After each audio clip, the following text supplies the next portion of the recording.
Special কিছু digital হয়ে যাবে। ডিজিটাল বাংলাদেশ, ডিজিটাল সরকার, ডিজিটাল এমপি, ডিজিটাল উন্নয়ন, ডিজিটাল টিভি পর্যন্ত digital, mobile digital, camera digital, সবই যদি ডিজিটাল হয়, আজকের বক্তাও ডিজিটাল, শ্রোতাও ডিজিটাল, ওয়াজও হবে ডিজিটাল।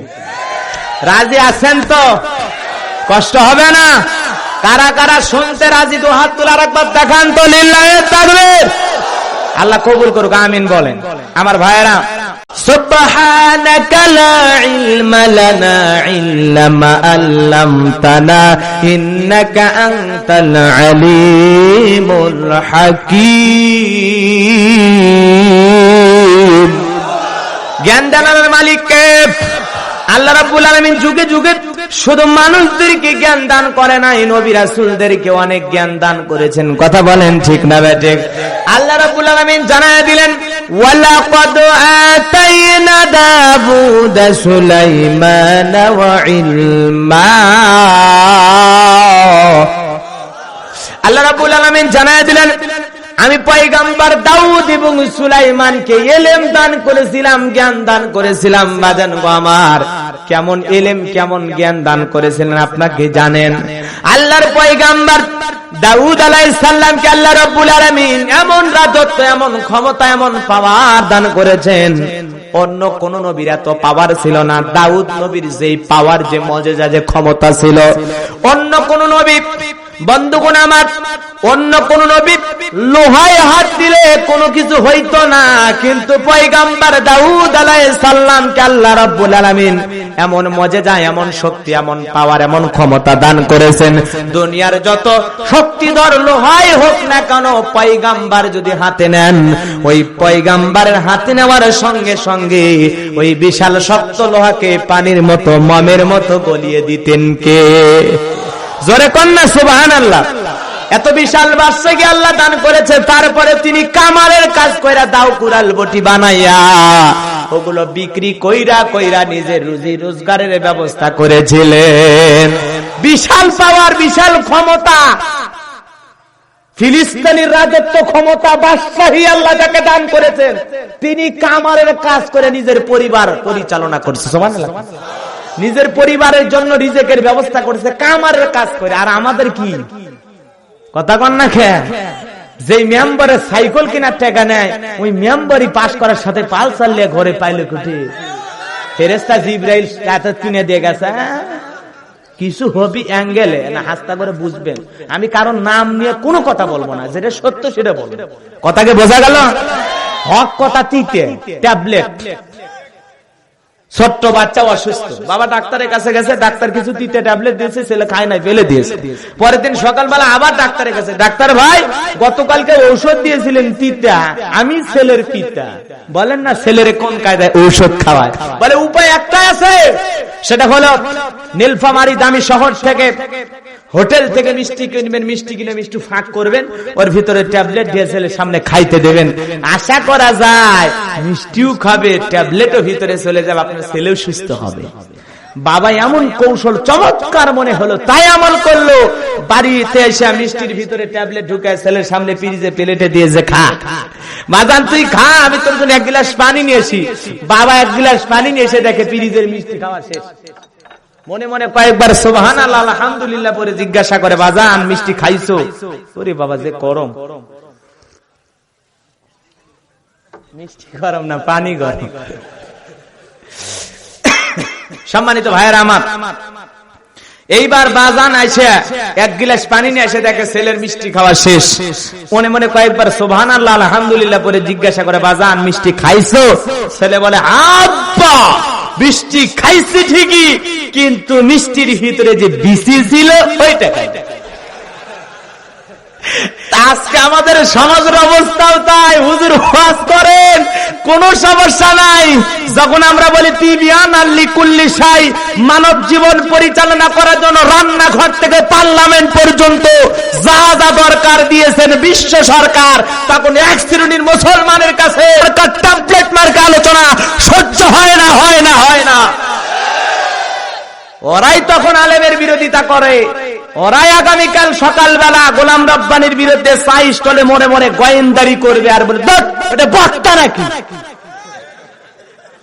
প্রধান বক্তা নিয়ে আসবি, মুরব্বী মানুষ, বয়স্ক মানুষ, মাইক ধরে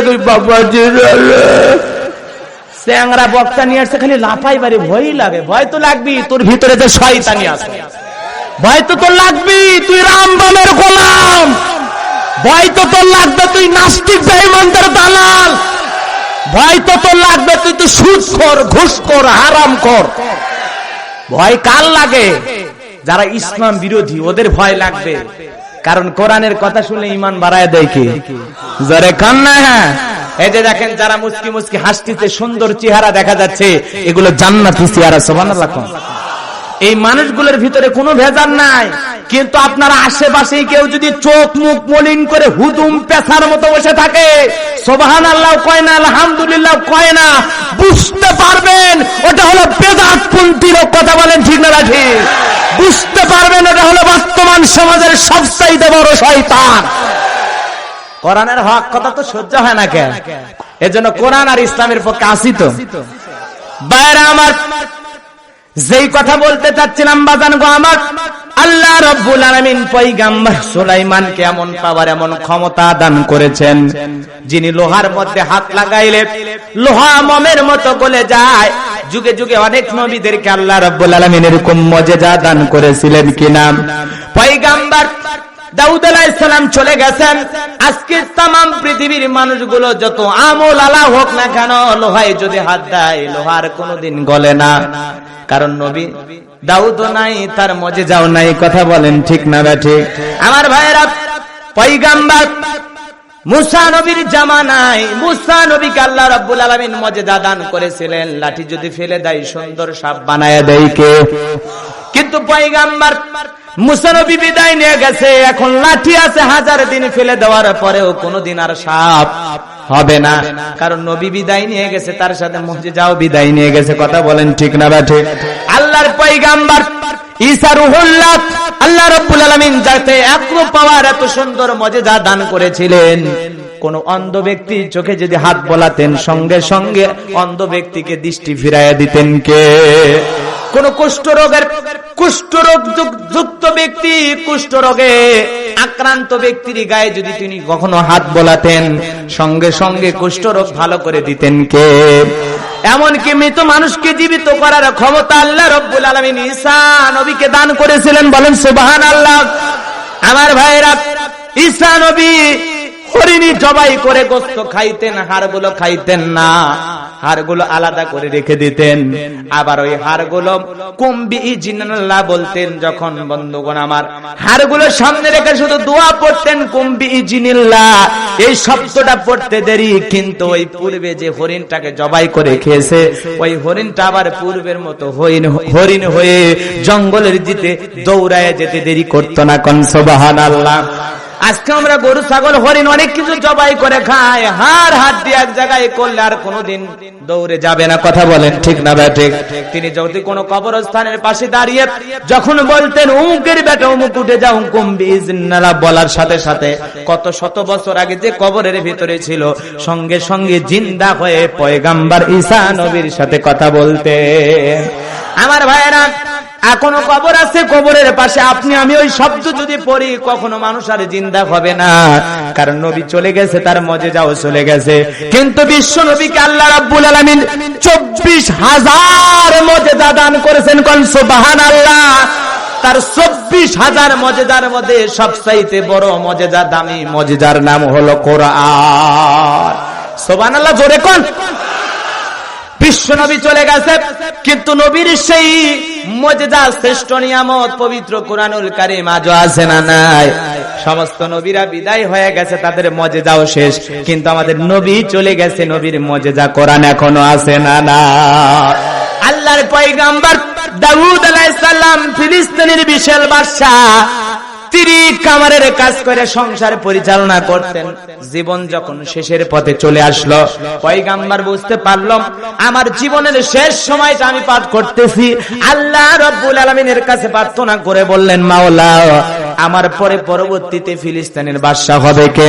বন্ধুগণ আমার, যখন তিনি এই দোয়া প্রার্থনা আল্লাহ রাব্বুল আলামিনের কাছে করলেন, পয়গম্বর দাউদ আলাইহিস সালাম যখন মহান রব্বুল আলামিনের কাছে প্রার্থনা করলেন, আল্লাহ রাব্বুল আলামিন জানায় দিল, দাউদ রে,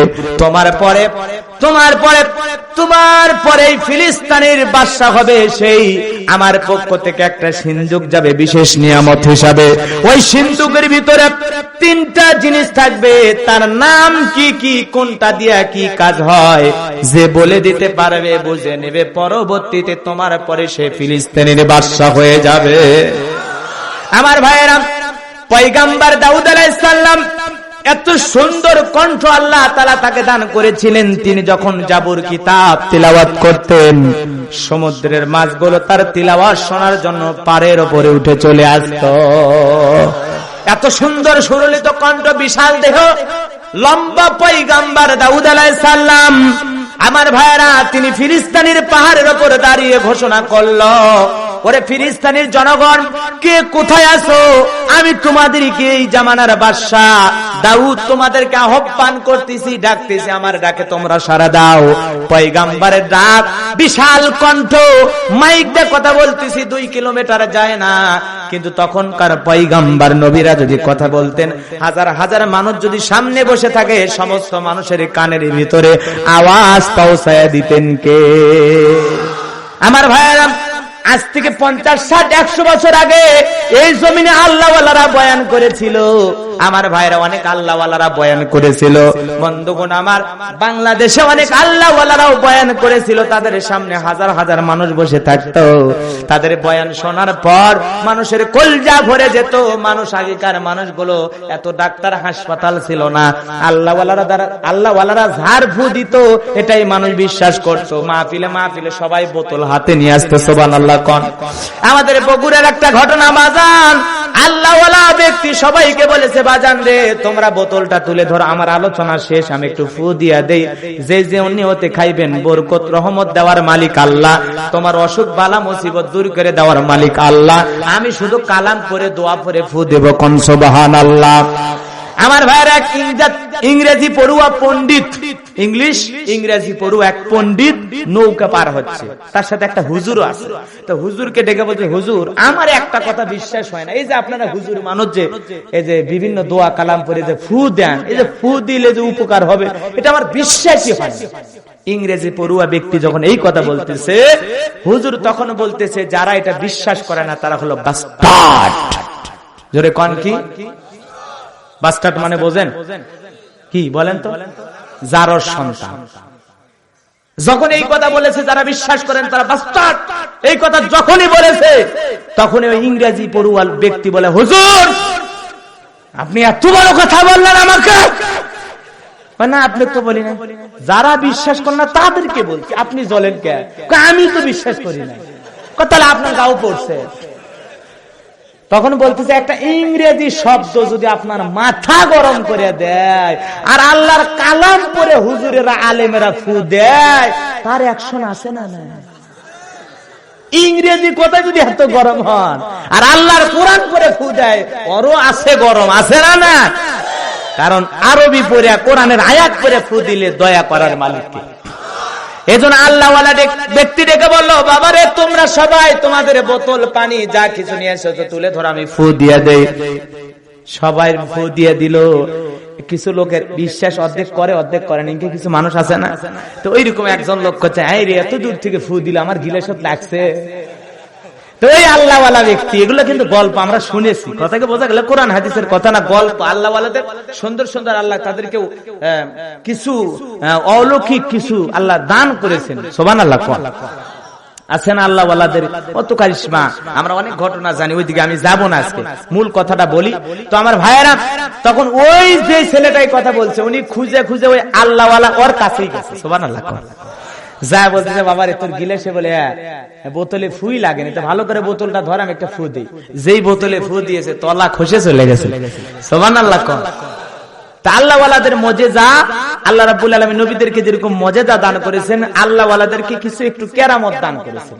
কথাকে বোঝা গেল, কেরামত। মন খারাপ করলেন নাকি ভাইরা আমার? যেই কথা বলতে যাচ্ছিলাম বন্ধুগণ আমার, খুব খেয়াল করে শুনবেন। আল্লাহর পয়গাম্বার দাউদ আলাইহিস সালাম যখন ফিলিস্তিনের হাজার হাজার মানুষদেরকে ঘোষণা করলেন, সমস্ত মানুষগুলো শুনে মাথা নিচু করে চলে যায়। আবার পরের দিন ঘোষণা করলেন, বেশ কয়েকদিন যখন এলাকার ভিতরে এই এলানটা জারি করলেন, আল্লাহর পক্ষ থেকে একটা সিন্ধুক আসবে, তিনটা জিনিস কি কি থাকবে, কোনটার নাম কি, কোনটা দিয়ে কি কাজ হয়, কোন লোক বলতে পারলো না।